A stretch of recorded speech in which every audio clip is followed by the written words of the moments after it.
All right. How's it going?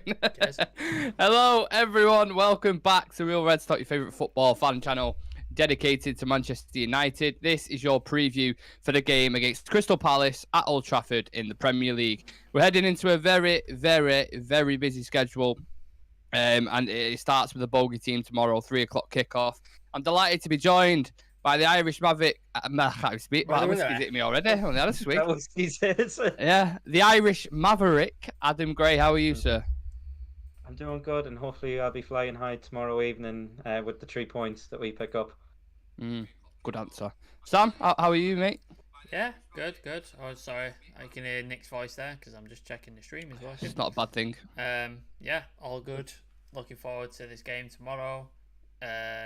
Interested to see what the starting lineup is and Sabitzer and all that good stuff. Oh, interesting. Random question to start with, lads. Just out of curiosity, and this is of the highest importance. I can't stress to you how important this question is. What is your favourite biscuit? I wasn't expecting that. What is the activity? Is it just a biscuit by itself?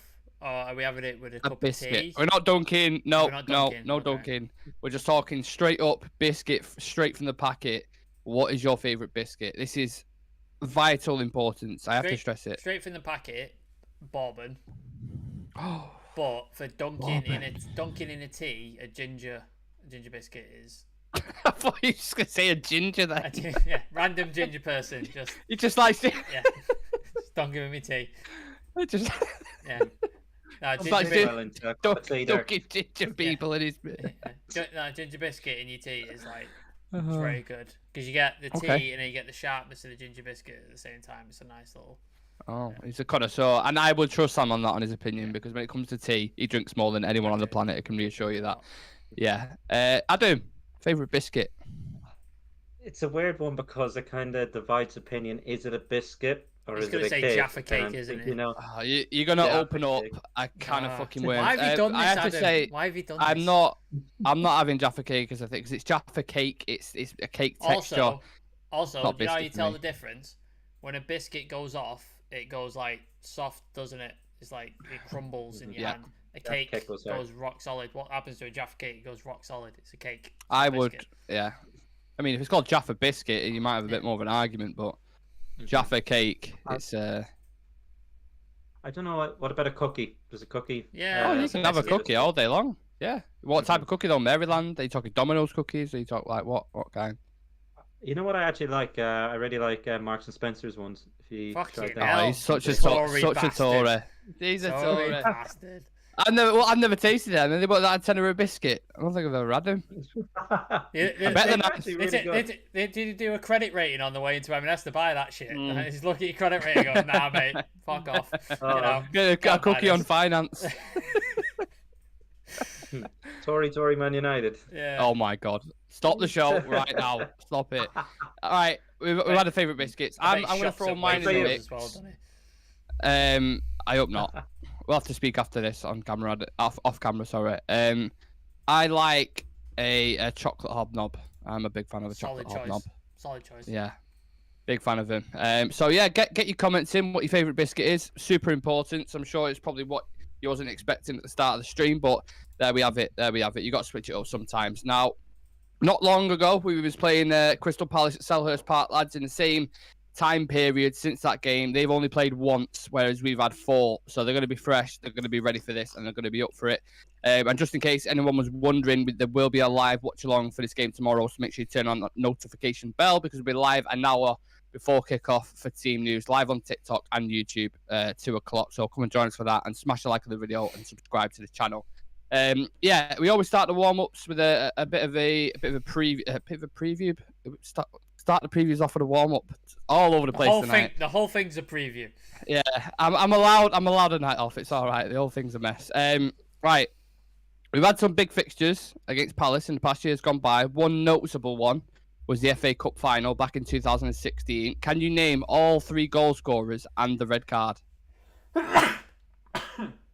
Excuse me. What year did you say again? 2016, when we won the FA Cup. Jesse Lingard. Ding. Juan Mata. Ding. Alan's dance on the sidelines. Oh yeah, I remember that. That I remember that was Yeah. a part of it. Yeah. Can anyone remember the red card? That's all. Who got sent off? Smalling. Yeah. Ding. And 3. Punchin scored on the Hayes near post, wasn't it? Yeah. Jason Punchin. Mm-hmm. I think it's Jason Left Punchin, his footed. first name. I think from a corner it came back in. Yeah. Iconic game for us. Yeah. If you could take any player from Palace, past or present, who would you take and why? Right now. From Crystal Palace. Of all time. Anyone who's ever played for Crystal Palace before. Oh God. You're testing my Crystal Palace knowledge now. God, Well, a couple of big players play for him. Yeah, but my knowledge isn't there. Like I don't follow Crystal Palace. More than welcome to give it a quick Google if you want. Palace players, past or present. Or you can just take one from the present. I don't care enough to Google it. Okay. Is what it is. Ian Wright played for them, didn't he? There we go. Money. We need a striker. How long was he at Crystal Palace for? Like a long time. I mean, long enough. A long time, or was he just like there for a year and then he went to Arsenal? I don't think it was like long. I think he was spent longer at Arsenal than he did Crystal Palace, but he was there a few seasons, I think. Okay, that's fair. What I guess. Take Ian Wright then. Ian Wright up top, number 9. We need a number 9 striker, so yeah, fair choice. The last one, I really like this question. I think it's interesting to see your answers in this. Crystal Palace have late been a bit of a bogey team for us. I think there's no denying that. Can you think of one team we used to play against back in the day that you used to absolutely hate playing against them? Stoke. Fucking hated it. Stoke was just terrible. Every time they used to kick shit out of you. They like stonewall you the complete game. It was so tough to score, and it was just a shitty place to go to. Because Stoke, I'm sorry if anybody's watching from Stoke, it's a shithole, absolute shithole, and it's just It is. I hated. I can confirm that. I hated everything about it. I hated the players that played for him, like Rory Delap with his fucking throwing that he used I knew to that do. was coming. I hated Charlie Adam, fucking the guy who was in our youth team, Ryan Shawcross. I hated him. Yeah. And then Michael Owen went and played for him. That says it all, really, doesn't it? Adam. You know, kind of thinking back now, there's two that pop up. It was kind of Southampton at Old Trafford. Used to be a difficult game about maybe 8 years ago. I think the one was a 2 on the bounce, and then there was a draw too. Them or Fulham, I think. I remember Fulham a few times. I think it was a back-to-back draws. I think we took the lead. Michael Carrick scored a goal. What felt like, I think that's the game we tried 7 crosses as well. Yeah, as opposed to what we don't do now, just no crosses in the game. That was under Moyes, I think it was, and I just remember it being shocking back then. But I think I'd say Southampton, because Tadic, when he played for them, just always performed against us, it felt like. Yeah.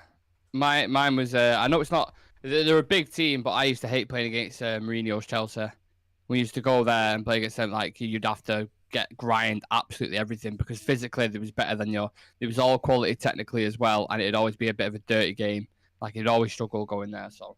Yeah, Mourinho's Chelsea, when he first went there, tough game with Drogba and Essien, all these kind of guys. Like, quality team, just physical technicians, like across the pitch. So, yeah, right. Let's look at the opposition for tomorrow. Then I'm not going to do a full deep dive of Palace again because we literally played them a couple of weeks ago.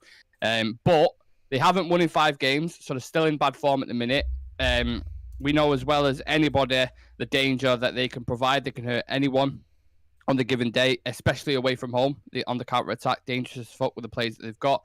But we do have really, really good home form at the minute, breaking all kinds of records. So you would fully expect United to come away with a victory tomorrow afternoon. Sam, how can we approach this game differently to how we played in the first one? What did we lack in that game? Lacked options, didn't we? Like, we didn't have options to bring off the bench or to change the game and stuff like that. Because obviously Martial was still out, Sancho was still out, Rashford was there, but it wasn't his best game, was it, against Crystal Palace? Like, he wasn't fully there. And then obviously we had the Casemiro booking, which I think deflated the team quite a bit. I think it took a lot of the wind out of the sails. But now we've got options. We've got people returning. We've got people back from injury. We've got people available, so we can change things up at a moment's notice, like we saw against Nottingham Forest. You bring on a Sancho, you bring on a Martial, boom, you change that front line completely. Same with Rashford. And yeah, Daniel Raj in the chat, Sabitzer, another game changer. Obviously, Eriksen going out. And he was looking tired anyway. Like he looked like he was, especially like 60th, 70th minute, he looked like he was a bit lacking. Someone like Sabitzer being able to bring him on, or opposite way around. I'm gonna ask you about Sabitzer in a second. Play him, and then you bring Fred on for the last 20 minutes to sort of disrupt the game, etc. You've got options now, which is what Ten Hag has been begging for so long, and that's going to be hopefully the difference in this game compared to the last time we played him. Yeah. Adam's going to be important to start this busy schedule off with a win in it. You've got Spurs playing Man City this weekend. You've got Liverpool away to Wolves, so it could be a potential opening there to capitalise on with 3 points against Palace. Exactly, and it's only really been this season we've took advantage of rivals, dropping points, because it's something in the past that we never really used to do. I remember countless times big games happening at the weekend, and we play one of the lesser teams, and we'd always drop points as well. So we won't capitalise on that. But this is a chance now, as you said, City and Spurs. Spurs are a bit of a I know we spoke about bogey teams. Spurs seem to be a bit of a bogey team for City in recent years as well. So there's hope that they drop points there. And I'd be setting our eyes on Arsenal. I know are up there, but second place isn't out of reach potentially, and that'd be a decent season. Even if City lost to Spurs, they drop points as well, so it's a win-win for us either way, because we get closer to them or we get further away from Tottenham in that sense. And that's exactly why we need to win, because one of them, our competitors, are going to be dropping points. 3 points is going to be major. It's probably our best opportunity in recent years to finish the season off well, but there's a lot of games between now and then, and just start the month off really well. That's what we want. And we're playing more than anybody of a team as well. So breaking records in that sense as well. But one at a time at the minute, just as Ten Hag could say. Sam, you touched on Christian Eriksen there with him being out. Obviously a big miss for us. This could have been a potential game where Eriksen would be useful and would kind of play to his strengths. Do you think Sabitzer can come in and fill that role? Well, the way Ten Hag's talking in the press conferences, it looks like he may start. Because he said he's only had one training session, but he said he's completely fit. He's ready and ready to go, and he knows what to do. Like he said, I've given him a bit of guidance, but he knows what to do. So that indicates to me he may start this game. Like he may actually just throw him straight in, which would be interesting. Obviously, he's very different. I know he has similarities to Eriksen, but he's a very different player. His passing range isn't as sort of diverse as Eriksen is, but he's a bit more physical, which you probably expect from Crystal Palace. They are a bit of a physical unit as a team, as you would expect from somebody coached by Patrick Vieira, who obviously we all know about his history with Roy Keane. So you'd expect that, so you need that bit of presence in the midfield, and I think he'll work really well with Casemiro. I think them two could be really key to dominating that midfield, because we know how dangerous Elise is, we know how dangerous Ezra is. I know Wilfried Zaha is out, but they've got players in that team who can cause you like damage. So battling in that midfield, I don't. No one in the defense worries me. The goalkeeper doesn't worry me. I think we can score, but that midfield battle, and also with Zaha being out, they don't have much up top. So you've got to win that midfield battle, and I think Sabitzer would be key to that with his physical presence. I know what you're saying about Eriksen, getting time on the ball, etc. like that, but I think it's going to be a bit of a fight, this. I don't think it's going to be a game where we just sort of pass side to side and they don't have much possession. I think they're going to be in it, and that's what I expect. No, absolutely. I fully agree with that. Do you think we've got enough numbers going forward now, Adam, if everybody stays fit going into this busy run? Maybe not in midfield. That's where we kind of lack our depth. We seem to have, one for one almost in the centre-back department. We can swap the pairing every now and then. He seems to be doing that every couple of games. Up front, with the return of Martial and Sancho, we're looking at a lot more depth and a bit more competition as well. They offer different things. Like Weghorst and Martial are completely different players, and it depends who do you play on, like a lower block where Crystal Palace might be, playing a bit further back than kind of the bigger team. So maybe a target man might be more suitable for that. But going forward, I think we have the numbers up front to be everyone stays fit. Just in midfield, it does worry me if Casemiro picks up that injury because we're left with Fred as a holding midfielder. Well, he's talking about Ten Hag's mentioned Lindelof as a DM a few times in press conferences. And he said he's done it in training in a match, so that might be the backup option is Lindelof in defensive midfield. Yeah. Obviously, Ten Hag knows a lot more than I do, but I still can't see it. Regardless if Ten Hag said it or not, I just can't see it. I don't think he's got the physicality to deal with that. He's playing at centre back's a lot different to a midfield role. At centre back, everything's in front of you. When you're playing in the midfield, you have to scan everywhere behind you. And I've seen Lindelof get caught in lapses of concentration a lot of times. So I don't believe he can do it, but Ten Hag's proven us wrong before, in that regard. So maybe he could. We saw Luke Shaw how well he played at centre back, so I have full trust in the coach to do that. Now the next, we keep kind of mentioning the busy fixtures that are coming up.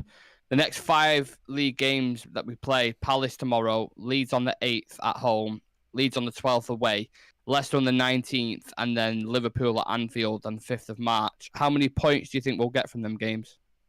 Sam, I'll go to you first. I think they're all winnable games. They're all absolutely winnable games. I think we beat Crystal Palace tomorrow. I think we could beat Leeds home and away. I think away might be trickier. Obviously, the Leeds fans get right behind it. They hate us, absolutely hate us. So, but we always seem to do well against Leeds. I know they've got a different system now, different coach, different way of playing, etc. I know with Bielsa, he was all guns blazing, and it was quite easy to get in behind and just score 6-7 goals. It's a different system now, so I think they'll be a bit more up for it. They've got in, is it Weston McKennie they got in from Juventus? Yeah. So he could be a danger man when we go there. I expect us to beat him at home. Away, I'll say a draw, just because I don't see us winning every single game. I see a slip up somewhere. Yeah. We have to drop points somewhere. So I'd say that, and then Liverpool, I say we beat them. They look. That was going to be. They look awful, not playing well at all. Darwin Núñez / Wandy Carroll can't hit a barn door if his life depended on it. Their midfield is absolutely falling apart, and we are in form. And I will absolutely, to quote Kevin Keegan, I will absolutely love it if we beat them. Love it. Yeah. I'd love it if we go there tomorrow and they go drop points and we beat them. We've got currently 14 people watching in the chat. If you could subscribe to the channel, like the video as well. We've only got 5 likes in a minute, so if you could just tap that like button for us, we'd really appreciate it. I want to throw a different question to you and get involved in the comment section as well with these questions. We want to get some of you guys interacting. Where could we potentially drop points in that run of fixtures, Adam? As I mentioned, Palace tomorrow, Leeds home and away, Leicester, and then Liverpool at Anfield. Where could be the banana skin in that run of fixtures? Yeah, I think Sam touched on it. Leeds away could be the tough one, especially with their crowd up for it. And the other one, maybe, I know they're shocking, especially this season, Leicester. You never know, they might just show up on their day and could hit us on the counter. But looking at it, I said it earlier on the channel as well, especially in the start of the season. I said we do the double on Liverpool. I still think we will, especially if we have that midfield 3 of Sabitzer, Casemiro, and Bruno playing. Yeah. I think we'll play them off the pitch. We'll dominate the midfield. I think it'd be the away game to Leeds, I'd say. So I tip us maybe getting, how many points? Say 13 out of the 15 that are up for grabs. Yeah, no, I think that's fair. I think there will be one slip up there. I think it may not even be one that you're anticipating, maybe a Leeds away or something like that. But yeah, it's going to be a tough game regardless. Yeah, but Liverpool at Anfield's always a tough game regardless who you are, what kind of point in the season you go in. We do well at Anfield though. Historically, we've done quite well at Anfield, so I don't have any fear at Anfield. I think I'd be more nervous them coming to Old Trafford. I was super nervous when they came to Old Trafford this year, and we beat them. We didn't obviously we didn't have the style and the form that we are now currently doing, because we did it a different way tactically. We sort of countered them pretty much at home, which is not United's traditional thing. But I don't fear Liverpool at all. Leeds could be an issue. Leeds is definitely the issue. Like Adam said, Leicester could be a case of complacency because obviously they're in bad form. We're in really good form. You go there and then they might just stifle you to a draw or something like that. So that could be a potential sticky issue. Yeah, very physical, combative team as well. Leeds, like they'll make it a thing you want, especially at Ellen Road as well. They've got all the fans behind them. We know the history between both clubs, so like them two ties are going to be interesting. I will be going to that game, the home game, by the way, so there won't be a watch along on the Wednesday. Just to let you know now, just whilst I can remember it now, completely forget. I'll be going to that game. I wanna quickly just touch back on the previous game between both teams at Selhurst Park. In that we scored just before half time, didn't really kill the game off. It felt like Palace could, still get back into it, which they did with that elite free kick, like a wonderful set piece from him. Sam, is there any individuals you would deploy in this game with that in mind going into this? No, I think we just had a bit of an off night, and like I said, the Casemiro booking, because we all knew how important that was for the Arsenal game. That booking, I think it kind of gutted us a little bit, and I think the team felt it. They were just like, "Oh shit, this guy's important." I forgot about. How did I forget about that? Yeah. So I think that sort of took our momentum a little bit, and I think Rashford was a little bit off as well against Crystal Palace. Obviously, he'd been in form. He could have broke the record, couldn't he? 10 games in a row, didn't manage to do it. And I think I think it was just an off night for us. And we all said we did play awful, but it did feel like a loss at the time, didn't it? Just because of the circumstances. And that I think, did everybody else around us drop points as well? Didn't City, Spurs, etc. all drop points? So I think I can't remember, to be honest with you. I'm pretty sure, and we were all saying that this could be the opportunity, and obviously it felt like a loss, and then obviously we went to Arsenal. Yeah, you might be right. What happened? So I think we've got enough quality. I don't worry. It doesn't worry me at all. Like, I think Sabitzer coming straight in, Casemiro, Bruno. I think that's enough in the midfield, and the forward line. Whether it's we start with say Rashford, Weghorst, and Anthony, and then if we're not scoring, we can throw on a Sancho, throw on a Martial, etc. We've got options now. Garnacho. We've got options to change it up, and our defensive line, I think, is one of the best in the league at the minute, especially Varane and Lissandro. I think they're one of the best in the league at the minute, so it doesn't worry me. They haven't got Zaha to cause problems. They haven't got him. So that was the one worry that you probably had, but he's not there. So especially him coming back to Old Trafford as well. You always get them players trying to prove a point, don't you? Adam, if you're Eric Ten Hag tomorrow in your turtleneck, you've got a fresh, strong, smelling permanent marker ready to write on the whiteboard. Who are you writing? Or are you writing the name Sabitzer in the starting 11? Especially given the opposition that we're up against. I know Sam said they're not going to fully sit back, but they are probably going to try and hit us on the counter because we're going to have the majority of the ball. It wouldn't surprise me if you're looking at maybe 60% possession. And this guy's really, really good with the ball at his feet, and he can pick out a pass as well and switch it really nice. And I think the way that kind of beat them is try and take the ball wide and try and get it into the box then with the target man. That's my personal opinion, but I would start Sabitzer. Like Ten Hag, from what we heard in the press conference, he seems quite confident in his fitness. Obviously, he's been and I haven't really heard him speak that much. Even when Casemiro came in, I agree with you. Yeah, Bayern Munich wasn't really talking. Bayern Munich are animals, though, aren't they? Like, you've seen that anytime a player goes to Bayern Munich, they end up jacked as fuck. Like, they just look absolutely. It's because they have Annabelle and Weetabix for the breakfast. That's why. That's the one. Yeah, one of the key traits for almost any Bayern Munich player is that they're an engine. They can keep running, and they'll do that they could do it for a full 2 hours, 3 hours. They could play a 3-hour game of football. That's just the way Bayern Munich are. So their players are, I'd argue, probably the fittest in world football, you could nearly argue. And that's why they dominate for large parts. It's one of the key traits that they always pick up on. I'd put him down, hands down. He'd be one of the first few names on the team sheet, probably after Casemiro, Rashford, the likes of them.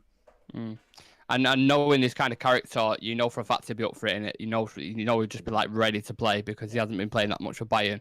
He'll want to make his mark in that game, so keep an eye out for that. Do we think? Can we drop a poll by any chance on the YouTube? Yeah, Do we think Sabitzer will start tomorrow? Let us know, guys, because I'm super interested to see. I think all three of us in agreement. Do we think he'll start? Yeah, because I think he'll do. I think so. Yeah, that'd be interesting. Just on other players, Sam, how long before Martial or Sancho start regular, do you think? I think it'll be a couple of games. I think he's a bit hesitant with Martial especially because he's just not been reliable at all. He's just been, every time we've think, oh, he's going to get a run here, and he'll get injured. He was out for how long? Like after pre-season? It was a long time, wasn't it? It was a while. Yeah. So I think he's going to be very hesitant with Martial, especially now we've got Weghorst. He seems to rate Weghorst, seems to like him a lot. I think he's just going to give Martial the time he needs to get to 100% fitness. So I don't think we'll see Martial for a bit starting. Sancho, on the other hand, it wasn't an injury issue. The reason he was out, obviously, it was a mental issue. There was some personal issues, and he wasn't fit enough according to Ten Hag's standards. So I think him becoming a first team regular might happen sooner rather than later. Obviously, Anthony needs to start now thinking, right, I need to claim this place and make sure Sancho does not come back in here and step up. So I think, I know we're not getting into 11s, but I don't think Sancho starts tomorrow.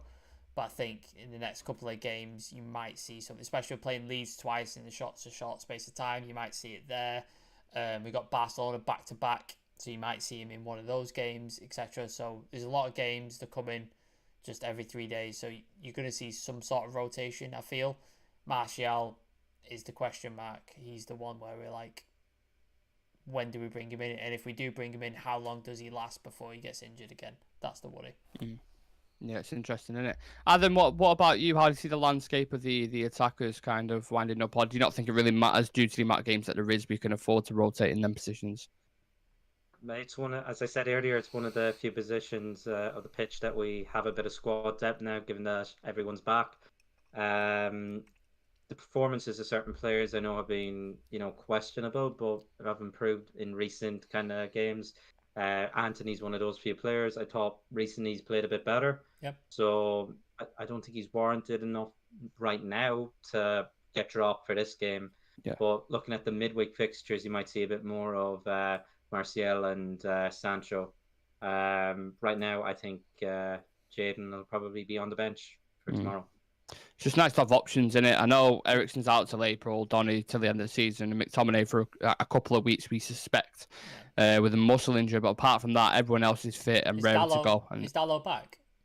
Yeah, I think Dalot's back in training. Whether he'll be on the bench or not, I'm not entirely sure. And that's another one. But that's another great option to have back. Like you can afford to rotate Wan-Bissaka and Dalot now because we've seen Wan-Bissaka keep it at that top level. Like I don't mind him coming in at all, and vice versa with Sancho or Martial, etc. So it's good for us. I want to do some quick fire questions. Will we score more or less than the first game? More, because I think we need to score more than one to win this game. I think if we score one, it's not going to be enough. Yeah, I think we'll double our outlet. Nice. Will Sabitzer start? I think we've been through that. We all think yes. Yes. Yeah. Will we concede? I don't think so. I think at home our record's pretty good. I think if Lissandro and Varane start, I think we're fine. I think we'll be all right. Unless Elise wants to put in an absolute magical free kick again, then it might be an issue. But I don't think, from open play, I think we'll be all right. Obviously, if we give away a free kick and he buries it, then yeah, it might be an issue. I think we're keeping a clean sheet, especially if Lissandro and Varane start. Most clean sheets in Europe, in all competitions. And we seem to have gotten that fortress kind of mentality back at Old Trafford this season after bit of a slip up earlier in the season. Just the opening game of the season, that's our only defeat at Old Trafford this season. Yeah. And that's actually mad to think, especially in recent years, because we lose a few. Seems at home we could never make it a fortress, but now we can. So I think we're keeping a clean sheet. So Alex Ferguson said it was like win your home games and then try to take points away. That's what you need to do to win championships, and that's what Ten Hag's done. He's made it so a really hard place to come and take the game away from us. So we're always favourites, which is great. Do you know what? I don't think we've seen the best from the Sandro Martinez yet as well. No, I don't think that's a scary. I don't think we've seen the best of most of the players that Ten Hag's worked with. Yeah, obviously 6 months in. Rashford's on fire right now, but I think he's still got another level yet to go. I think he's still got another level. He's obviously just brought Sancho back in. Wan-Bissaka he's brought back from the dead. Might be able to develop him further. Casemiro is Casemiro. I think that's gold standard already. Yeah, it's who he is. Varane again, optimum. Luke Shaw seems to be improving every single week. Bruno seems to be improving constantly, etc. I think we're not even reaching close to potential of this team, and we're only 6 months in. So let's give it time. He's kind of gone under the radar too. Dalot, because of his injury, I would have had him up there with probably one of our top 3 performers this season, and maybe up there for player of the year for us. But obviously Rashford's kind of running away now. So, but his injury recently, it's been a bit, he's kind of gone under the spotlight. But there's a player there, and he's only 22, 21. People are quick to forget, aren't they? That's the thing. Because you got absent. Go on. There's a question from Hoofy Gaming in the chat. What are your thoughts on Diego Dalot after he's joined training and back? Do you think he suits well to the right back position after Aaron Wan-Bissaka's improvement? Well, I put a poll out on I don't know if it was the last watch along or the one before that, and it was quite close actually. I think it was either 60-40 or maybe the other way. I'm not entirely sure. But I do think it's interesting because Wan-Bissaka has that core defensive ability anyway, and we know he's really good 1v1, great tackler, and he's starting to develop his offensive game now as well. It's interesting because they're both different stylistically, but both effective in their own kind of rights. Yeah. So I don't know. I don't think you can pick a starting one at the minute. I think it's just a toss-up for competition. Whoever takes it to the next level will be the starting right back, and that can only be good for us. It depends on your opposition as well. Like, if you're going to have a lot of the ball and you're not going to have to worry about defending so much, Dalot might be a better option to bring in because you're just going to have a lot of offensive going forward. You need to score goals. Whereas if you play like a City, an Arsenal, etc., you're going to be a bit more equal in possession or maybe a little less. Wan-Bissaka might be a better option because you need to make sure that right flank's safe and defended, etc. Finish your questions, Dick, because there's a bunch of comments that I want to get into, but finish your questions, then we'll do that. Yeah, just the last two. It was supposed to be quick fire. It's quick. Stop and then quick fire. Who will score for them, if anyone, tomorrow? If you used to put money on one of the Palace players scoring, Wilfred Zaha's out, who do you think go for them? Eze. I'll put Eze in there. Yeah. I'm going to say, who's there? Is he a Danish centre half from a set piece or something like that? Anderson, you're on about. Is it Anderson? Yeah. He's from Denmark, isn't he? In the last game, though, he was injured. I don't know if he's back now or not, but let's just say a defender from a set piece you think could score. Yeah. Okay. One of the centre halves. Yeah, that's fair. The last one, because they're quite good off set pieces as well. Will Weghorst or Martial start? Weghorst.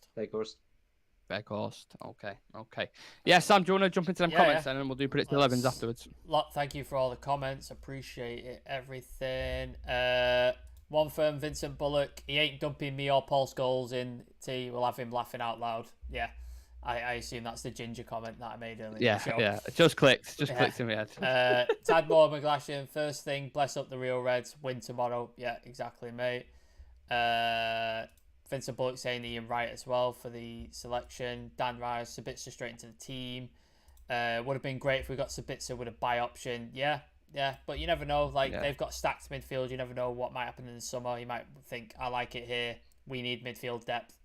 Deal could be done. So you never know. Zoe's Media House. I reckon how Sancho and Martial are back. Eric Ten Hag could take Anthony away like Sancho and work with him. I don't think he needs to. I think Anthony's fine. I think he don't need to be taken away and worked with personally. But if anything, he needs more game time, in my opinion. Yeah. Eggnog David. Sabitzer scoring would be a treat tomorrow. Absolutely. Zoe's Media House. If Sabitzer comes that missing piece, what is he worth? I mean, what did he buy him for? 40 mil? They bought him for 15 million euros, but his value probably, if you're going to look to buy him, will go for 30 million, I imagine, somewhere around that kind of ballpark area. Eggnog David's saying the same thing. He might throw in like a transfer request. You never know if it works out well there. Exactly. So there's always that option. Yeah, Eggnog David's saying 40 to 45 million with a decent buy. Yeah, I'd be all right with that. 35, 40 million. I'd be all right with that. That'd be a good option. Bayern know he's still got a couple of years left on his contract as well, but you've got Graven back there who they're working with. They're signing Konrad Laimer from Leipzig, and they've got Kimmich and Goretzka as well. So it's tough for him. Yeah. If he starts performing for us, you're in the Premier League. You're playing for Manchester United under a great coach. Like, you're not going to get many more opportunities like that. So, like Adam said in the last show, he'll be working for that contract and making sure he can get it and get regular game time. And why not? Why not? The opportunity's there. Go earn it. Go get it. Right, predicted 11s. Does anyone want to go first on that one? Go on, Adam. I'm going to go David De Gea in this. I don't think Dalot is back to starting games yet, so I'm going to go Wan-Bissaka. And credit to him in the last game. I know he done a last-ditch tackle that probably saved the point. Fantastic tackle. Yeah. And that's where he excels at. That's one of his best kind of, I suppose he's one of his traits. It's highlight real shit, innit? That's what it is. Yeah, exactly. And that's what you're going to have to kind of need, especially against a team that might have a bit of a low block going on the counter-attack. So I think he starts. I'm going to go Lissandro and Varane, centre-halves. I think Luke Shaw, left back. Casemiro, Sabitzer, I think gets a start. And Bruno. And then up front, I'm going to go Rashford, Weghorst, and Anthony. Interesting. That's the exact same team as mine. Sam? Yeah, pretty much my team as well. Like, exactly the same. Yeah? I wouldn't disagree with anything. Shout out to Chivy in the chat. Decent price for Sabitzer. They have multiple options. You can afford to let him go for a low. I believe Chivy is on his way to Nigeria at the minute. So shout out to all our Nigerian fans. I know there's a few. I've checked the analytics. We've got quite a few in Nigeria. So shout out to everybody in Nigeria. Yeah, and have a safe flight as well, Chivy, if you're watching. And give us your prediction before you go. Let us know your prediction, Chivy, for the match tomorrow. Like I said, we've all got the same teams there. That might be an actual first on Real Reds. I don't think we've had that before. So, yeah. Score prediction wise, what do we think, guys? I feel like I feel like I say this every week at a minute. 2-0. I think 2-0's a good. I think we need more than one to sort of secure this game. Chivy saying, did you hear what Zaha said about looking over his shoulder and seeing Aaron Wan-Bissaka? Yeah, I remember that. He was in the interview and he was like, I looked over, it's like, nobody's getting me. And he looked over and saw him, he's like, he knew he was going to get tackled because he said, anybody else, he ain't getting near him. But he's done that before, so Zoe's Media House, fingers crossed for Bayern. Don't ask for a ridiculous fee, this is a bit, so why am I thinking of Spritzers every time I say his name? Aperol Sabitzer. Yeah, there you go. There's his nickname. Sorted.